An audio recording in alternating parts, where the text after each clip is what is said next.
विज्ञान का बेसिक जानने वाले हैं। सामान्यतः जो हम लोगों से पूछा जाता है प्रश्न, उसी के बारे में हम लोग जानने वाले हैं। ठीक है, तो एक एक करके हम लोग पूरा टॉपिक को कवर करेंगे। जैसे विज्ञान क्या होता है, विज्ञान के कितने भाग हैं, ठीक है ना, विज्ञान का जनक कौन है, आधुनिक विज्ञान के जनक कौन है, या फिर भौतिक विज्ञान के जनक कौन है, रसायन विज्ञान के जनक कौन है, और जीव विज्ञान के जनक कौन है, ये सारा चीज कवर करने वाले हैं। और आधुनिक जीवन में विज्ञान का क्या उपयोग है ना, इसको भी हम लोग आज कवर करने वाले हैं। तो सबसे पहले विज्ञान का परिभाषा अगर तुम देखोगे, तुम्हारे बोर्ड पे लिखा हुआ है, किसी भी विषय के विशेष ज्ञान को हम लोग क्या कहते हैं, विशेष क्रमबद्ध अगर लगा दोगे तो ये और सटीक परिभाषा रहती है। किसी भी विषय के विशेष एवं क्रमबद्ध एवं विशेष विज्ञान को, या फिर विशेष एवं क्रमबद्ध ज्ञान को क्या कहते हैं हम लोग, विज्ञान कहते हैं। ठीक है, और दूसरा एक और परिभाषा तुम लोग लिखा है, प्राकृतिक घटनाओं का अध्ययन करके उनमें संबंध जानने की प्रक्रिया को क्या कहते हैं, प्राकृतिक घटनाओं मतलब समझ रहे हो क्या, किसके बारे में हम डिस्कस कर रहे हैं। प्रकृति में जितनी भी सारी घटनाएं होती है, जैसे तुम लोगों को पता भी होगा कि अभी तो 108 तत्व हैं, ठीक है ना, अभी आवर्त सारणी में कितने हैं, 108 तत्व है, जिसमें से 90 से ऊपर तत्व ऐसे हैं जो प्रकृति में पहले से ही मौजूद है ना, उसी तत्वों को खोजा गया है। ठीक है ना, उसी प्रकार से प्रकृति में कुछ न कुछ तो घटनाएं होती रहती है, उनके बारे में, उनके बीच संबंध स्थापित करना, उनके बीच मतलब किनके बीच, विज्ञान और उस प्राकृतिक घटनाओं के बीच में जो संबंध स्थापित किया जाता है, तो उसी को हम लोग क्या कहते हैं, विज्ञान कहते हैं। ठीक है, क्लियर है ना।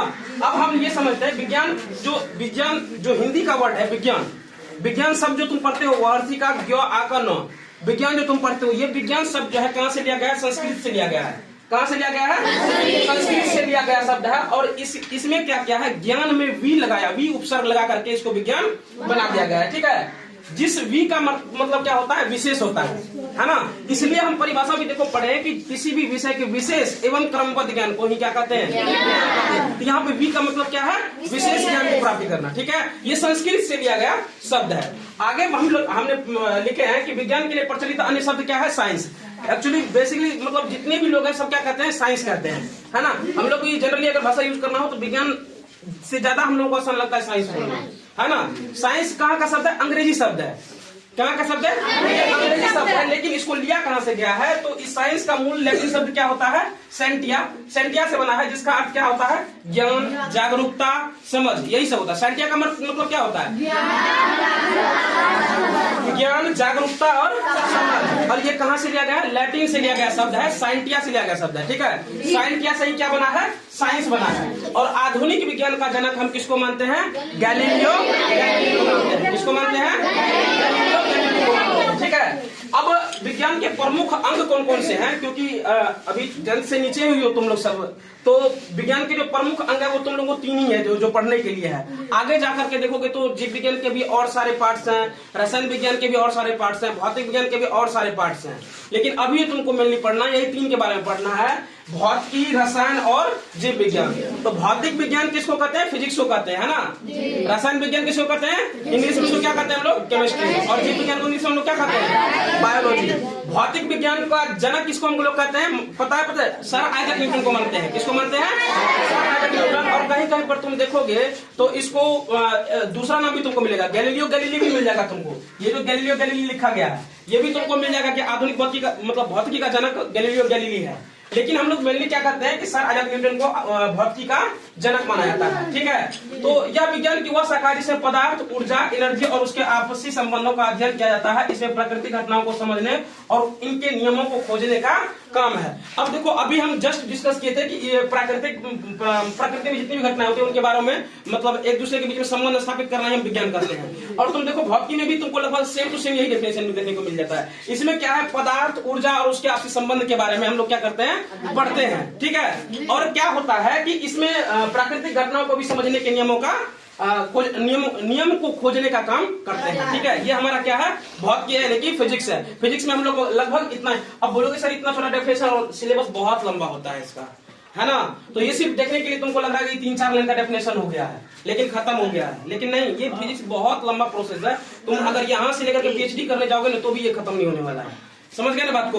अब दूसरा भौतिक विज्ञान के जनक हम किसको मानते हैं, सर आइजैक न्यूटन को मानते हैं। अच्छा, इसके नीचे सर आइजैक न्यूटन लिखा है, तो आइजैक न्यूटन खाली क्या, ऐसे तुम खाली न्यूटन भी बोलोगे ना तो चलेगा, लेकिन इसका पूरा नाम सर आइजैक न्यूटन है। ठीक है, सर आइजैक। अब इसको उपाधि सर का कौन दिया था, ये सब सारा उतना डिटेल्स में नहीं जाते, सिर्फ बेसिक को कवर करते हैं, ठीक है।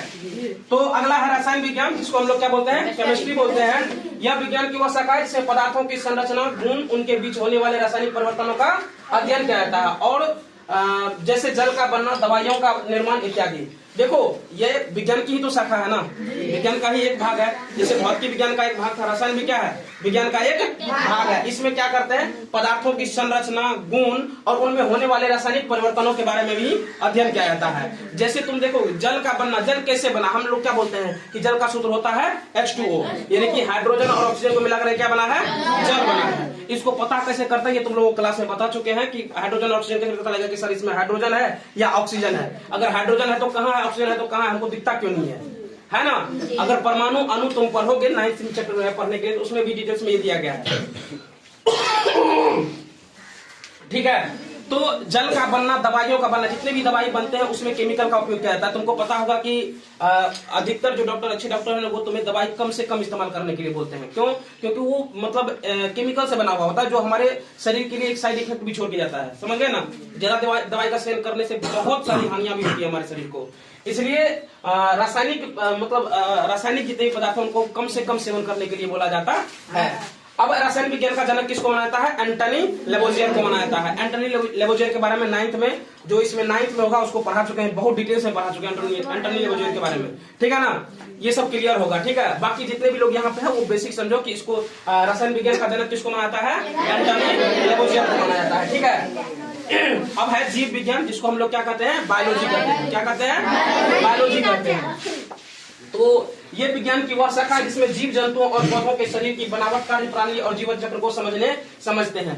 तो देखो ये एक तो विज्ञान का ही एक भाग है ना, विज्ञान का ही एक भाग है, ठीक है। जैसे भौतिकी था, रसायन था, उसी प्रकार से क्या है, जीव विज्ञान है ना।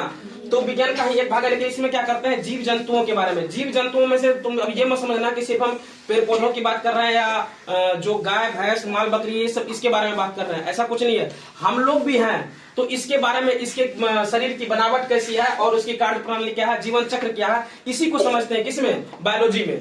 इसी को किसमें समझते हैं हम लोग, बायोलॉजी में समझने का काम करते हैं। और जीव विज्ञान का जनक हम लोग अरस्तु को मानते हैं। किसको मानते हैं, लेकिन कहीं कहीं पर तुम देखोगे तो आधुनिक जीव विज्ञान का जनक चार्ल्स डार्विन को माना जाता है। किसको माना जाता है, चार्ल्स डार्विन को माना जाता है, ठीक है। तो ये था तुम्हारा साइंस का बेसिक। और हाँ, इसमें एक दो पॉइंट और था कि जैसे तुम्हारा हम बोले थे ना आधुनिक जीवन में इसका उपयोग क्या है, तो आधुनिक जीवन में इसका उपयोग क्या है इसको देख लेते हैं, ठीक है। जैसे देखो तुमने मोबाइल यूज किया होगा ना, मोबाइल यूज किया है ना, किसका देन है, साइंस का देन है। तुमने देखा होगा कि खेतों में जो मशीन का उपयोग होता है, जिससे स्प्रे करते हैं या कीटनाशक दवाई छिड़कते हैं, वो किसका देन है, साइंस का देन है। ऐसे ढेर सारे चीज है जो तुमको अभी हम और आगे बताएंगे, ठीक है। चलो तो इसको थोड़ा सा कर दो।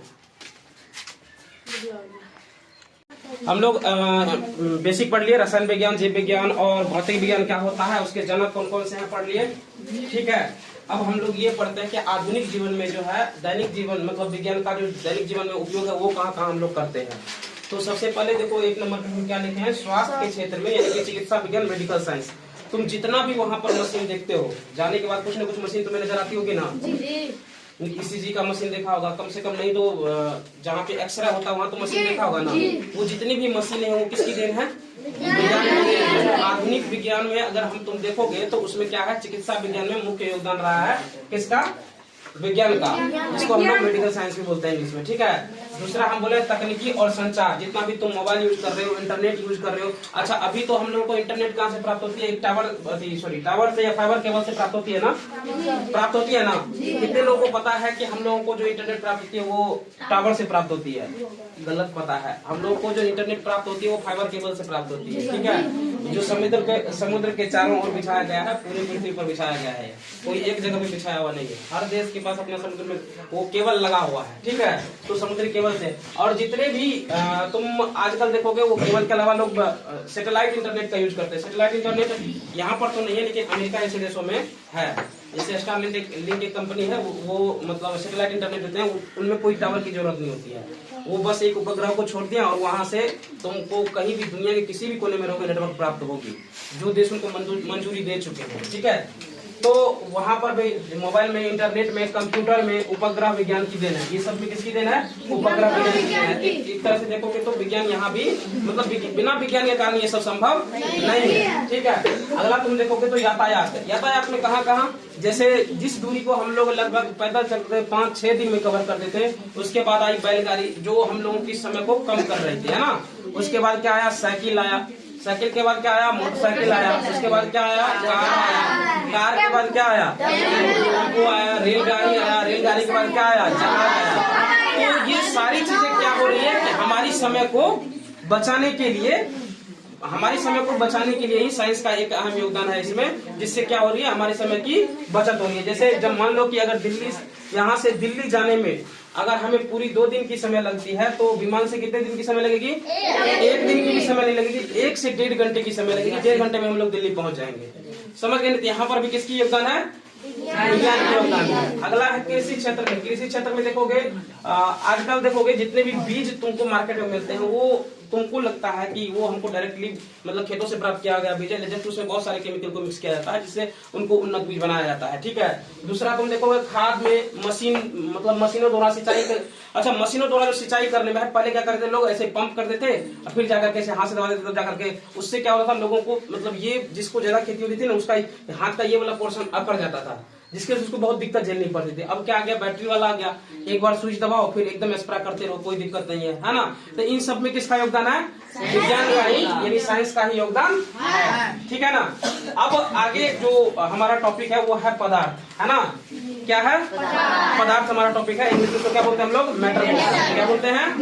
मैटर बोलते हैं। तो मैटर किसको कहते हैं? पदार्थ उन सभी चीजों को कहते हैं जिसमें क्या हो?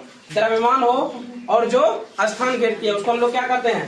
पदार्थ कहते हैं। लेकिन ये 3 अवस्थाएं पाई जाती है, ठोस, द्रव और गैस। लेकिन पानी एक ऐसा पदार्थ है जो तुमको तीनों अवस्था में पहले से ही मौजूद रहती है। जैसे अगर तुम हिमालय की तरफ चले जाओगे तो बर्फ के रूप में तुम्हें मिल जाएगी, है ना। तुम यहाँ पर देखते हो पानी के रूप में देखते हो। ठीक है। जैसे ही तुम पानी को गर्म करते हो तो वो क्या है? वाष्प बन के ऊपर चला जाता है ना, तो क्या हो गया? गैस के रूप में भी मौजूद है। तो पानी एक ऐसा पदार्थ है जो तीनों रूप में मौजूद है। ठीक है। अगला है, अब देखो पदार्थ को हम लोग 2 तरीके से देखते हैं, या तो बिल्कुल शुद्ध पदार्थ होगा या फिर मिश्रण पदार्थ होगा, या जिसको हम लोग अशुद्ध पदार्थ भी बोलते हैं। ठीक है ना। किसी न किसी का मिश्रण होगा, लेकिन है तो वो पदार्थ ही ना, है ना। तो शुद्ध पदार्थ क्या होता है? जिनमें केवल एक ही प्रकार के कण होते हैं, है ना।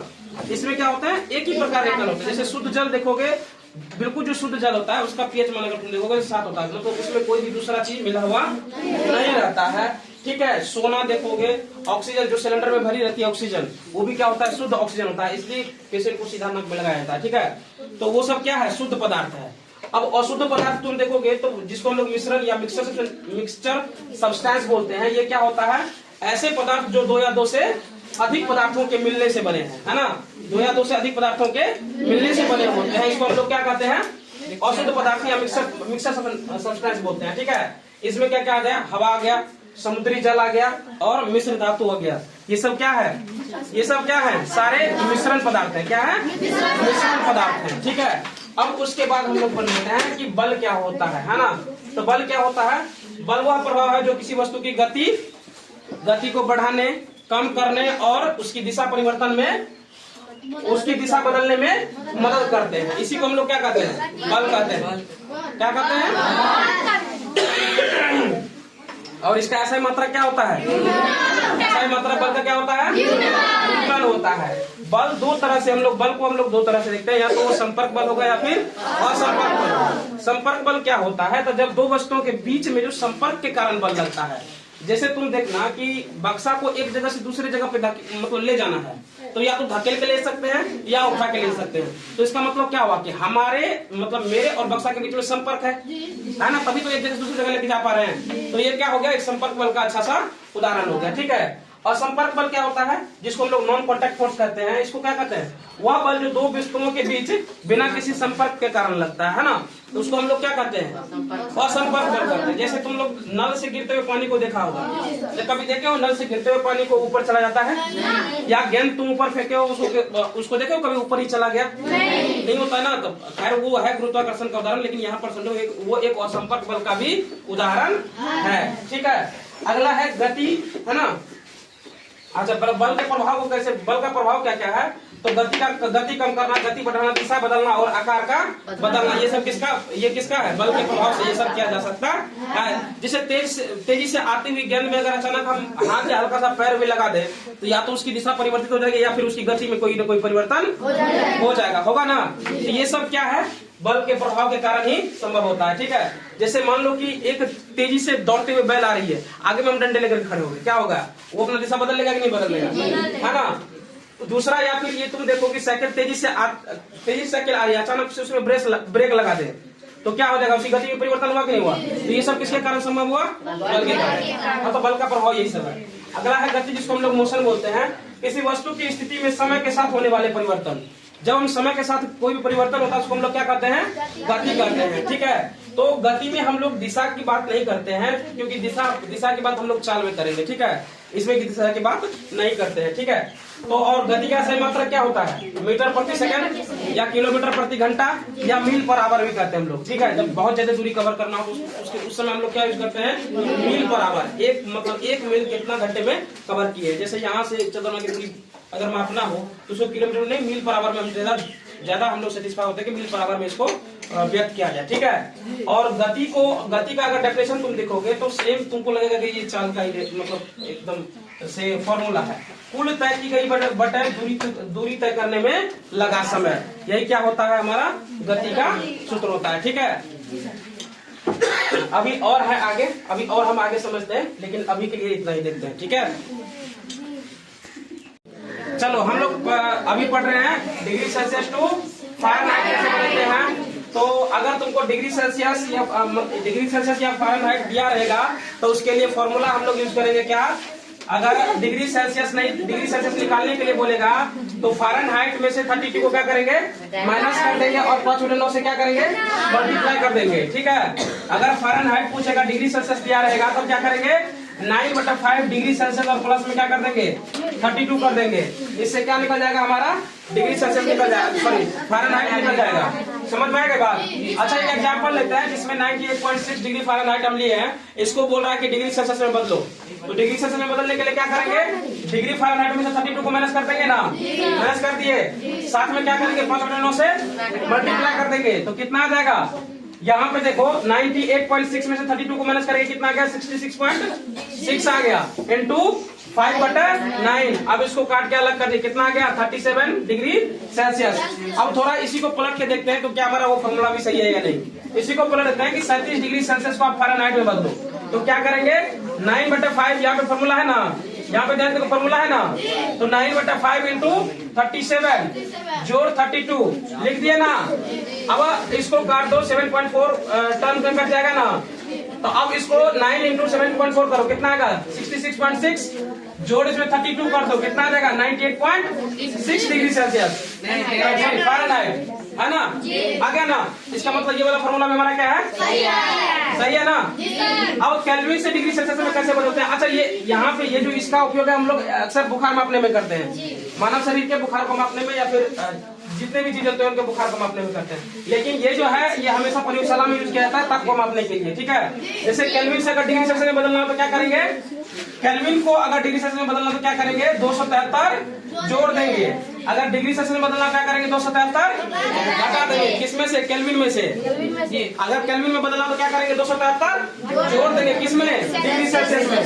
जैसे हम 98 डिग्री सेल्सियस लिए हैं तो इसमें क्या करेंगे? केल्विन में बदलने के लिए 273 को जोड़ दिए, कितना आ गया? 371। दूसरा हमको चेक करने के लिए क्या करना पड़ेगा? 371 आया था ना, इसमें से अगर 273 घटा दिए कितना बच गया? 98 डिग्री सेल्सियस। इसका मतलब ये दोनों क्या है? सही है ना, सही है ना। कोई दिक्कत? यहाँ तक क्लियर है ना। अब एक चीज बताओ तुम लोगों को, बेसिक में ये भी हम कवर कर लेते हैं। जैसे दाब क्या होता है पता है किसी को? तो प्रति एकांक क्षेत्रफल पर लगने वाले बल को हम लोग क्या कहते हैं? कहते हैं। और दाब का सही मात्रा क्या होता है? होता है। अगला ऊर्जा। ऊर्जा कितने लोगों को पता है? ऊर्जा सभी लोगों को पता है। ऊर्जा क्या होता है? ऊर्जा का सही मात्रा क्या होता है? जूल होता है, होता है ना। एक चीज और बच गया, रासायनिक अभिक्रिया बच गया है ना, उसको समझ लो। उसमें दो चीज होता है, एक होता है अभिकारक और दूसरा क्या होता है? उत्पाद होता है ना।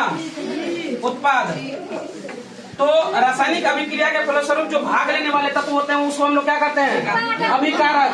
क्या कहते हैं? इसी को इंग्लिश में बोलते हैं रिएक्टेंट, है ना। दूसरा उत्पाद होता है, तो अभिकारक के फलस्वरूप जो पदार्थ बनते हैं उनको क्या कहते हैं हम लोग? उत्पाद कहते हैं। अभिक्रिया के फलस्वरूप कोई पदार्थ बनेगा ना जी। जैसे हम ऐसे लिखते हैं ना, जैसे हम लोग क्या लिखते हैं C+O2 क्या होता है? CO2। तो इसको क्या कहेंगे? अभिकारक कहेंगे। क्या कहेंगे? अभिकारक कहेंगे। और इसको क्या कहेंगे हम लोग? इसको क्या कहेंगे? उत्पाद कहेंगे। कोई दिक्कत? तो ये क्लियर है? यहाँ तक क्लियर है? तो ये था तुम्हारा आज का बेसिक क्लास। इसको हम लोग आज यहीं पे खत्म करते हैं। बाकी तुम लोग इसको डिटेल से पढ़ना, और जो कुछ भी छूट गया है, अरे बैठ जाओ, जो कुछ भी छूट गया है उसको हम लोग अगले क्लास में कवर करने की कोशिश करेंगे। ठीक है, फिलहाल आज के लिए इतना ही।